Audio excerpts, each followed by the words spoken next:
Szczęść Boże. Pozdrawiam Was bardzo serdecznie z Warszawy, gdzie wylądowałem zupełnie przypadkiem i na chwilkę. I to wylądowałem dosłownie, bo tutaj lądował mój samolot. I dzisiaj, kiedy odbierałem swój bagaż i czekałem na ten odbiór, byłem świadkiem bardzo ciekawej, chociaż muszę przyznać dosyć smutnej rozmowy. Stały obok mnie dwie młode dziewczyny, które wracały, wydaje mi się, że z Ameryki Południowej, ale nie wiem z jakiego kraju, które opowiadały trochę o tym, co tam mi się przydarzyło, ale też przede wszystkim snuły plany na najbliższe tygodnie. I muszę przyznać, że była to bardzo, bardzo smutna rozmowa. Po wycieczce do Ameryki Południowej spodziewałbym się, że jest w człowieku mnóstwo fantastycznych wspomnień. One tylko i wyłącznie narzekały na wszystko, co było tam nie tak. A to, co najgorsze, to mówiły o tym, co je czeka teraz. I co ciekawe, opowiadały o dosyć interesujących sprawach, którymi będą się zajmować, o różnych projektach, które mają do zrealizowania, ale były tak pesymistycznie nastawione do wszystkiego, tak bardzo się spodziewały, że wszystko się zawali, że szczerze mówiąc, nie wiem, jaki powód do życia one znajdują. I kiedy słuchałem tej rozmowy, to przypomniała mi się pewna postać z Księgi Tobiasza, bo akurat jakoś Księga Tobiasza bardzo, bardzo mi ostatnio chodzi po głowie i chciałbym, żebyśmy dzisiaj na chwilę tej postaci się przyjrzeli. Otóż w Księdze Tobiasza w kilku rozdziałach pojawia się żona Tobiasza, która ma, myślę, właśnie taką wspomnianą przeze mnie u tych dwóch pań cechę. Ilekroć ją spotykamy, czy na początku, kiedy dzieją się pierwsze nieszczęścia w życiu jej męża, czy potem, kiedy ich syn wyrusza w podróż, czy potem, kiedy długo go nie ma, bo odbywa się jego huczne wesele i on nie wraca do domu tak szybko, jakby się spodziewano, ona cały czas narzeka. Myślę, że jest bardzo pouczającym zobaczyć tę kobietę, bo ogromna większość ludzi, a myślę, że Polaków to w szczególności, w tej kobiecie by się odnalazła. Ona cały czas znajduje jakiś powód do tego, żeby narzekać i jęczeć.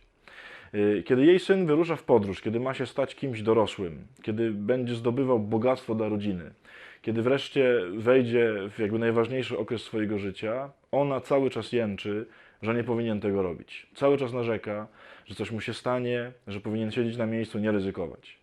Kiedy wreszcie wyruszy i jej mąż ją trochę przekona, że wszystko będzie dobrze, to kiedy się momencik tylko spóźnia, to znowu jest jedno wielkie narzekanie. Znowu jest oskarżanie męża, że on ją oszukuje, że daje jej fałszywą nadzieję, że nic z tego nie będzie. Myślę, że byłoby bardzo pożyteczne dla wielu z nas przeczytać sobie Księgę Tobiasza właśnie z żoną Tobiasza jako takim punktem centralnym. Przypuszczam, że większość z nas odnalazłaby się w jej zachowaniu, w tym, jak ona nieustannie narzeka, jak bardzo jest pozbawiona nadziei i jak bardzo widzi wszystko w ciemnych, wręcz czarnych kolorach. Dokładne przeciwieństwo tej postawy możemy znaleźć w Księdze Tobiasza w postaci Archanioła Rafała. Jest bardzo piękna scena, kiedy on po raz pierwszy spotyka starego Tobiasza, kiedy wchodzi do niego do domu i widzi tego starca ślepego, który wszystko stracił i życzy mu wiele radości. Wydaje się na początku, że anioł jakby nie widzi, co się dzieje, nie widzi całego tego nieszczęścia, zresztą tak zachowuje się Tobiasz.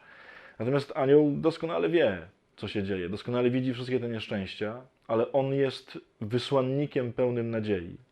I to jest, myślę, cecha, której nam bardzo brakuje. Archanioł Rafał, kiedy spotyka nieszczęście, to pierwsze, co widzi, to widzi nadchodzącą radość, która z tego wypłynie. To jest dokładne przeciwieństwo żony Tobiasza. To jest dokładne przeciwieństwo tej postawy, którą, myślę, zazwyczaj my przyjmujemy, szczególnie wtedy, kiedy coś złego nam się wydarza.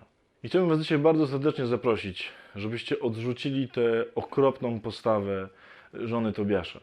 Żebyście nie patrzyli w taki sposób na życie. Bo to jest, myślę, cecha dominująca w większości ludzi, których spotykam. My się zawsze spodziewamy tego, co najgorsze, a przynajmniej bardzo często się spodziewamy tego, co najgorsze. Zacznijmy patrzeć na rzeczywistość tak, jak ją widzi Archanioł Rafał. Jest z nami Bóg, który wie, jak wyprostować nasze ścieżki, który wie, że nawet jeżeli czekają nas trudne wydarzenia, takie jakie się wydarzyły w Księdze Tobiasza, to one prowadzą do naprawdę szczęśliwych zakończeń. I musimy się bardzo, ale to myślę bardzo wziąć za to, żeby patrzeć na życie pozytywnie, żeby patrzeć na to, co Bóg dla nas szykuje w kolorach po prostu pełnych nadziei. Dosyć już tego, myślę, szczególnie polskiego i szczególnie w zimę, jęczenia i patrzenia na to, jak bardzo jest nam źle. Aniołowie są posłani na nasze drogi i aniołowie prowadzą je do naprawdę szczęśliwego zakończenia. Jak zawsze jest to samo pytanie. Wierzymy czy nie wierzymy?